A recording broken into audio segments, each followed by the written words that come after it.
ऐसे सवाल किए जाते हैं। जब किसी को बाहर निकालना होता है किसी चीज से, एक बैंक का इंटरव्यू चल रहा था, एक ही पद का इंटरव्यू था, बस एक पद का, और 64 लोग इंटरव्यू देने वाले थे। तो एक हमारे जाट मित्र हैं, उनके भाई गए थे इंटरव्यू देने। तो इंटरव्यू वाले बोर्ड ने पूछा कि ये बताओ ताजमहल किसने बनवाया? बोले ताजमहल तो जवाहरलाल नेहरू ने बनवाया था।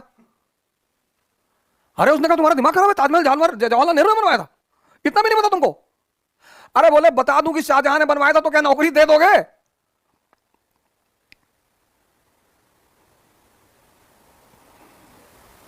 बोले अगर बता दूं, एक ही पोस्ट है, 64 लोग हैं, हमें पता है सिफारिश आ चुकी होगी, तुम हमको वैसे भी नहीं लोगे। तो अगर बता दूं कि शाहजहां ने बनवाया था तो सिलेक्शन लोगे? खैर भगवान के आशीर्वाद से उनका सिलेक्शन हुआ, उन्हें लिया गया कि जो आदमी इतना खतरा लेने को तैयार है। कभी कभी सवाल ऐसे पूछे जाते हैं आपसे, जैसे आप अपने समाज में बैठे अपने, इसीलिए मैं बार बार आपसे कहता हूं कि जब भी आप सिविल सेवा की तैयारी करें, कृपया करके किसी को बताएं ना, या जब भी आप अपनी महत्वाकांक्षा को किसी को मत बताएं। क्योंकि अगर आपने अपनी महत्वाकांक्षा सबको बता दी और अगर आप योग्य व्यक्ति हैं तो यह समाज फिर उसके बाद आपको जीने नहीं देगा। ये इतनी चुनौतियां आपके सामने पेश करेगा। एक बैग, आपको लगेगा यार चारों तरफ से दिक्कत आ रही है। पढ़ना चुनौती नहीं है, ये दिन प्रतिदिन की चुनौतियां हैं, इनको सामना करना चुनौती है। आपकी बुआ जी ने फोन कर दिया कि भैया वो पापा की बीपी बहुत हाई रहती है, तो जल्दी सिलेक्शन ले लो, नहीं तो भैया परेशान तो रहते ही हैं। अब डेली अगर ये बात आपको बताई जाए कि पापा की बीपी हाई रहती, अब आपको लग रहा है कि यार बुआ जी बहुत बड़ी शुभचिंतक है। शुभचिंतक तो सभी हैं, अब शुभचिंता ही कर रही है वो, लेकिन अनजाने में कहीं ना कहीं आपको बेचैनी भी दी जा रही है।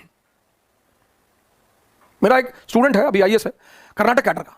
जिस दिन उसका इंटरव्यू था उस दिन उसके फादर की डेथ हो गई।